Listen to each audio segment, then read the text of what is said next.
Learn physics with a clear concept চ্যানেলের পক্ষ থেকে প্রথমেই সকলকে স্বাগত জানাবো এবং আজকের ক্লাসটা আমি শুরু করব। আজকে আমরা আলোচনা করব প্লবতা ও আর্কিমিডিসের নীতি। ক্লাসটি অষ্টম শ্রেণীর ছাত্রছাত্রীদের জন্য তৈরি করা হয়েছে। আশা করি এই ক্লাসটি তাদের কাজে আসবে। তাহলে আজকে ক্লাসে আসি। আজকে আমরা আলোচনা করব প্লবতা ও আর্কিমিডিসের নীতি। প্রথমে আলোচনা করব প্রবাহী ফ্লুইড। প্রবাহী কি? What is fluid?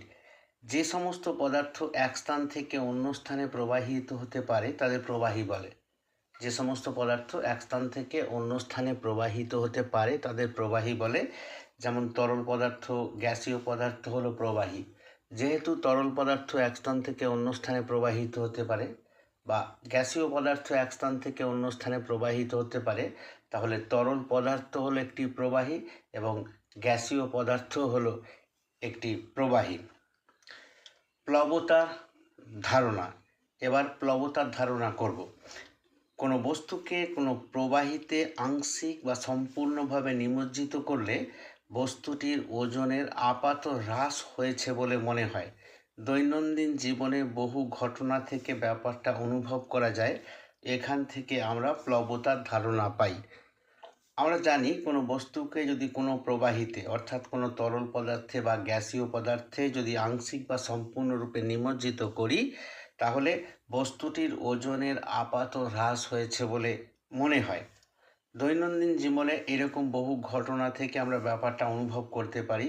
এখান থেকে আমরা প্লবতার ধারণা পাই। আমরা জানি কোনো বস্তুকে যদি জল বা অন্য কোনো তরলে অথবা গ্যাসীয় পদার্থের মধ্যে যদি সম্পূর্ণ বা আংশিক রূপে নিমজ্জিত করা যায়, তাহলে বস্তুটি হালকা মনে হয়, অর্থাৎ বস্তুটির ওজনের আপাত হ্রাস হয়েছে বলে মনে হয়।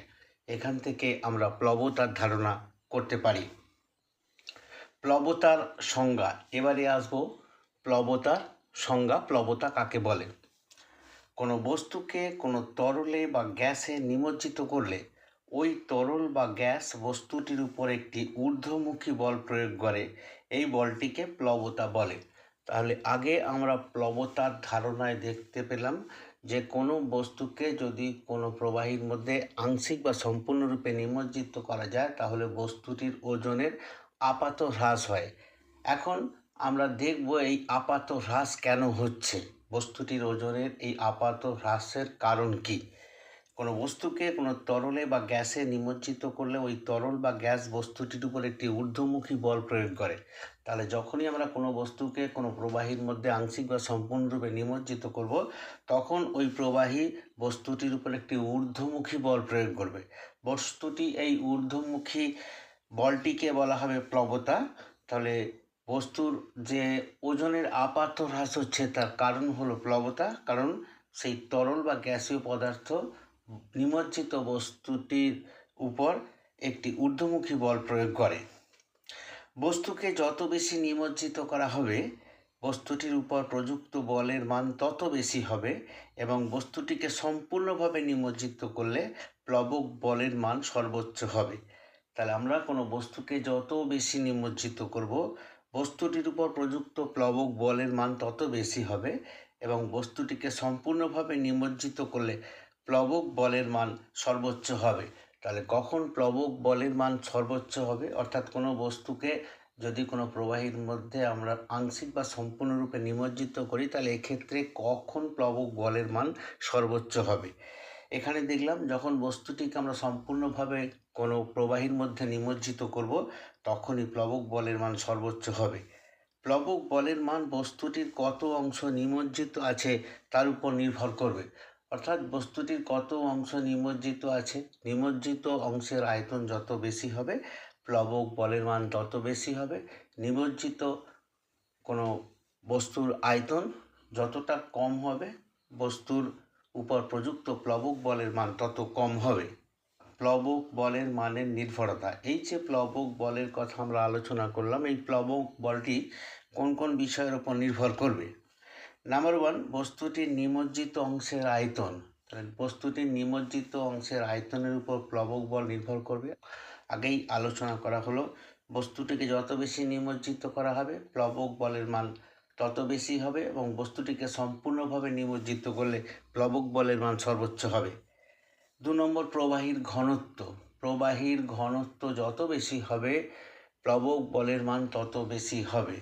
প্রবাহী ঘনত্ব যত কম হবে প্লবক বলের মান তত কম হবে। অর্থাৎ কোনো বস্তুকে যদি জলে ডোবানো হয় তাহলে এক্ষেত্রে প্লবক বলের মান যত হবে, ওই বস্তুটিকে যদি পারদের মধ্যে ডোবানো হয় তাহলে এক্ষেত্রে প্লবক বলের মান অনেক বেশি হবে, যেহেতু জলের থেকে পারদের ঘনত্ব অনেক বেশি। অর্থাৎ প্লবক বল এই দুটি বিষয়ের উপর নির্ভর করে, একটি বস্তুটির নিমজ্জিত অংশের আয়তন এবং 2 নম্বর প্রবাহীর ঘনত্ব। আর্কিমিডিসের নীতি, আর্কিমিডিস প্রিন্সিপাল। এবার আমরা আলোচনা করব আর্কিমিডিসের নীতি, আর্কিমিডিস প্রিন্সিপাল। কোনো বস্তুকে কোনো প্রবাহীতে আংশিক বা সম্পূর্ণভাবে নিমজ্জিত করলে বস্তুটির ওজনের আপাত হ্রাস হয়। এটা আমরা আগে আলোচনা করলাম। কোনো বস্তুকে কোনো প্রবাহীর মধ্যে আংশিক বা সম্পূর্ণরূপে নিমজ্জিত করলে বস্তুর ওজনের আপাত হ্রাস হয়। বস্তুর ওজনের এই আপাত হ্রাস বস্তু কর্তৃক অপসারিত প্রবাহীর ওজনের সমান হয়। তাহলে বস্তুর ওজনের এই যে আপাত হ্রাস হয়, এই আপাত হ্রাসটি বস্তু কর্তৃক অপসারিত প্রবাহীর ওজনের সমান হয়।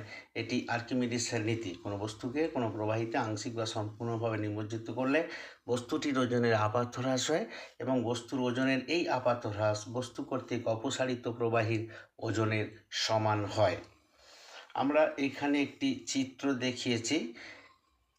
কোনো তরল নেওয়া আছে, তরলের মধ্যে 3টি বস্তুর কথা বিবেচনা করা হয়েছে, 1 নম্বর বস্তু, 2 নম্বর বস্তু, 3 নম্বর বস্তু।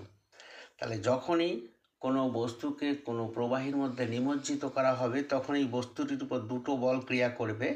1 নম্বর হচ্ছে ডাব্লু, বস্তুর ওজন, যেটি নিচের দিকে ক্রিয়া করবে, এবং বস্তুটির উপর প্রযুক্ত বল এফ বা প্লবতা, এই প্লবতা বলটি উপরের দিকে ক্রিয়া করবে। তাহলে যখন কোনো বস্তুকে কোনো প্রবাহীর মধ্যে আংশিক বা সম্পূর্ণরূপে নিমজ্জিত করা হবে তখন ওই বস্তুটির উপর দুটি বল প্রযুক্ত হবে। 1 নম্বর হচ্ছে বস্তুর ওজন ডব্লু, যেটি নিচের দিকে ক্রিয়া করবে, আর 2 নম্বর হচ্ছে এফ, এটা হচ্ছে প্লবক বল, উপরের দিকে ক্রিয়া করবে।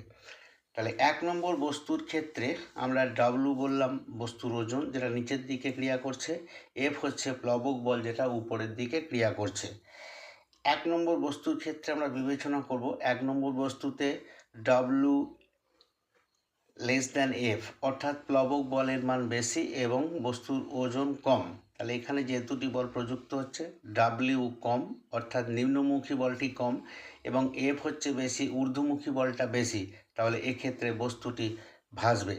যদি কোনো বস্তুর ওজন এবং বস্তুর উপর প্লবক বল, বস্তুর ওজন যদি কম হয় এবং প্লবক বল যদি বেশি হয় তাহলে এক্ষেত্রে বস্তুটি ভাসবে। এবার 2 নম্বর বস্তুর কথা আমরা বিবেচনা করব। এই 2 নম্বর বস্তুতে দেখতে পাচ্ছি দুটি বল, এটি হচ্ছে বস্তুর ওজন ডব্লু নিচের দিকে ক্রিয়া করছে, বস্তুর উপর প্লবক বল উপরের দিকে ক্রিয়া করছে, এবং এক্ষেত্রে প্লবক বল এবং বস্তুর ওজন দুটি সমান এবং বিপরীতমুখী হচ্ছে। তাহলে এক্ষেত্রে বস্তুটি নিমজ্জিত অবস্থায় যে কোনো জায়গায় ভাসতে থাকবে। এবার 3 নম্বর বস্তুর ক্ষেত্রে আলোচনা করব। 3 নম্বর বস্তুর ক্ষেত্রে ডাব্লু গ্রেটার দ্যান এফ, অর্থাৎ এখানে বস্তুর ওজনটি বেশি এবং বস্তুর উপর প্রযুক্ত প্লবক বলের মান কম। বস্তুর ওজন বেশি, বস্তুর উপর প্রযুক্ত প্লবক বলের মান কম, অর্থাৎ ডাব্লিউ গ্রেটার দ্যান এফ, এক্ষেত্রে বস্তুটি ডুবে যাবে। তাহলে বস্তু কখন ভাসবে, কখন ডুবে যাবে আমরা দেখলাম 1 নম্বর বস্তুর ক্ষেত্রে বস্তুর ওজন যখন কম এবং প্লবক বলের মান যখন বেশি বস্তুটি ভাসবে। আর 3 নম্বর বস্তুর ক্ষেত্রে দেখলাম যদি বস্তুর ওজন বল বেশি ক্রিয়া করে এবং প্লবক বলের মান যদি কম হয় তাহলে বস্তুটি ডুবে যাবে, এবং এর মাঝামাঝি অর্থাৎ যদি প্লবক বল এবং বস্তুর ওজনের মান সমান হয় তাহলে বস্তুটি নিমজ্জিত অবস্থায় যে কোনো স্থানে ভাসতে থাকবে। আজকে এই পর্যন্তই। আমার ক্লাসটা শোনার জন্য সকলকে ধন্যবাদ।